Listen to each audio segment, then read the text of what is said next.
ശ്രീകൃഷ്ണ ജ്യോതിശാലയത്തേക്ക് ഏവർക്കും സ്വാഗതം. അതായത് ജനുവരി മാസത്തെ ഫലമാണ് പറയുന്നത്. ജനുവരി മാസത്തിൽ ധനുക്കൂറുകാർക്കുള്ള ഫലമാണ് പറയുന്നത്. മൂലം, പൂരാട, ഉത്രാടത്തിൻ്റെ അവസാനത്തെ കാൽഭാഗം കൂടി ചേരുന്ന ധനുക്കൂറുകാർക്ക് ജന്മത്തിൽ തന്നെ സഞ്ചരിച്ചുകൊണ്ട് സൂര്യൻ 2-ൽ 3-ൽ ശനിയും ശുക്രനും 4 രാഹു 6-ൽ വ്യാഴൻ 9-ൽ ചൊവ്വ 10-ൽ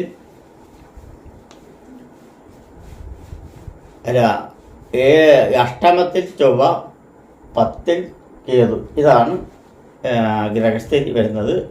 ജന്മത്തിൽ സൂര്യൻ സഞ്ചരിച്ചുകൊണ്ടിരിക്കുന്ന അത്ര ഗുണകരമല്ല. എന്നിരുന്നാലും ജനുവരി 16-ന് ശേഷം സൂര്യൻ 2-ാം ഭാവത്തിലേക്ക് മാറുന്നുണ്ട്. ശനിയുടെ ഭാഗ്യശനിയുടെ ഒരു കാരണം കൊണ്ട് തന്നെ ഇവർക്കൊരു രക്ഷയുള്ളത്. അത് 4-ൽ നിൽക്കുന്ന രാഹുവും 6-ൽ നിൽക്കുന്ന വ്യാഴവും ഒന്നും അത്ര ഗുണകരമല്ല. 9-ൽ നിൽക്കുന്ന ചൊവ്വയും അത്ര ഗുണകരമല്ല എന്നുള്ളതൊക്കെ പറയാനുള്ളത്. 12-ൽ നിൽക്കുന്ന ബുധൻ മാറി വരുന്ന സമയത്ത് കുറച്ച് മാറ്റങ്ങൾ ഉണ്ടാവും. പൊതുവെ സാധാരണപരമായിട്ടുള്ള ലെവലിൽ ചിന്തിക്കാൻ ഗുണദോഷ മിശ്രപരമായിട്ടുള്ള ഒരു ഫലമാണുള്ളത്. ഭാഗ്യശനിയുടെ അഭാവത്തിൽ മാത്രമാണ് ഇപ്പോൾ കാര്യങ്ങളൊന്നും ഭംഗിയായി നീണ്ടു പോകുന്നത്. പെട്ടെന്ന് ശുഭിതനാവുകയും പെട്ടെന്ന് ശുഭിതിയാവുകയും ചെയ്യുകയും കാര്യസാധ്യതയ്ക്ക് വേണ്ടി പലവിധ മാർഗങ്ങൾ നോക്കുവാനുള്ള സാമർഥ്യപരമായിട്ടുള്ള ബുദ്ധിപരമായിട്ടുള്ള നീക്കങ്ങൾ കാണും. ധനത്തിന് വേണ്ടി എന്തും ചെയ്യാൻ മടിക്കില്ല എന്നുള്ളതാണ് കാണുന്നുണ്ട്. കടബാധ്യത കയറി അതിനെക്കാട്ടും കടബാധ്യതയ്ക്ക് നീങ്ങുവാനുള്ള സാധ്യത വളരെ കൂടുതലായിട്ട് കാണുന്നുണ്ട്. അത് കാരണം വളരെ ശ്രദ്ധിക്കണം. അനാവശ്യ പൈസ കയ്യിൽ വന്നിട്ടുണ്ടെങ്കിൽ അനാവശ്യ ചിലപരമായിട്ട് ഇഷ്ടമാതിരി ഉണ്ടാവും. പ്രത്യേകിച്ച് ലോട്ടറി എടുക്കുന്നതിൽ വളരെ ഇൻട്രസ്റ്റ് കാണിക്കും. അതിൽ നാശനഷ്ടങ്ങൾ വന്ന് അടിഞ്ഞുകൂടും. മാനസിക വിഭ്രാന്തികളുണ്ടാവും. എവിടെയെങ്കിലും സ്ഥലം വിട്ടു പോയാലൊന്നുമില്ല. കുടുംബത്തിൽ കലഹങ്ങളും മറ്റുള്ള കാര്യങ്ങളെല്ലാം വന്ന് ചേരുവാനുള്ള സാധ്യതയുണ്ട്.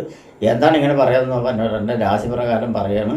അതുപോലെ തന്നെ ഭവന സംബന്ധമായിട്ട് വല്ല നിർമ്മാണ പ്രവർത്തനം അതെല്ലാം നിർത്തിവെക്കേണ്ട ഒരു സാധ്യതകളുണ്ടാവും. ഇന്നലെ തന്നെ മാറ്റങ്ങൾ വരാനുള്ള സാധ്യതയുണ്ട്. കുറച്ച് കാലം കുറച്ച് സമയം 2-3 മാസം പിടിക്കുന്നു മാത്രമേ ഉള്ളൂ. എന്നിരുന്നാലും ഗുണാനുഭവങ്ങൾ വന്ന് പറയുകയാണെങ്കിൽ ഇവർക്ക് സഹായസ്ഥാനം കുറച്ച് വളരെ കുറവാണ് കാണുന്നത്. ആരും സഹായിക്കാനില്ല എന്നുള്ളതാണ്. 7-ാം ഭാവാധിപൻ, അതായത് ഭർത്താവിൻ്റെ സ്ഥാനത്തിൽ ഭാര്യാസ്ഥാനത്തിലുള്ളവരുടെ സഹായം മാത്രം കിട്ടേണ്ടതുള്ളൂ.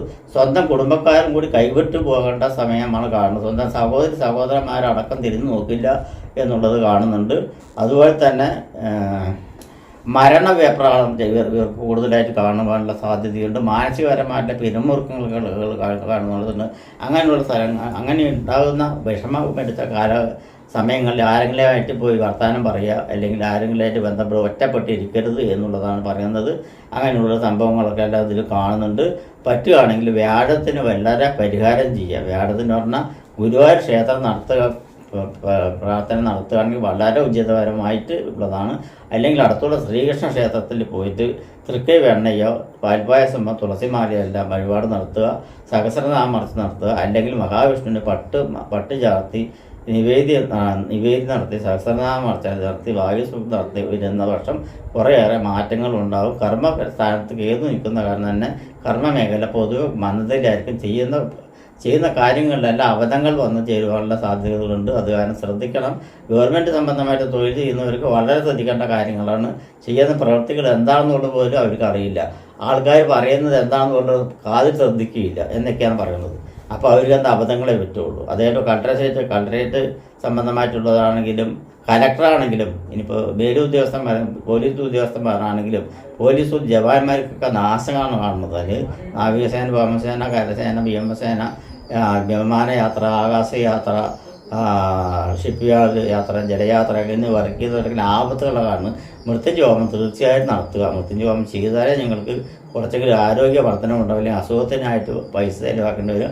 ആപത്തുകൾ വരാനുള്ള സാധ്യത, വാഹനാപകടങ്ങൾ വരാനുള്ള സാധ്യതയുണ്ട്. അങ്ങനെയുള്ള സാധ്യതയെല്ലാം ഉള്ള കാരണം കൊണ്ട് വളരെ ഭയഭക്തിയോടുകൂടി പോയി കഴിഞ്ഞു പറഞ്ഞാൽ വളരെ ഗുണകരമായിരിക്കും. നമസ്കാരം.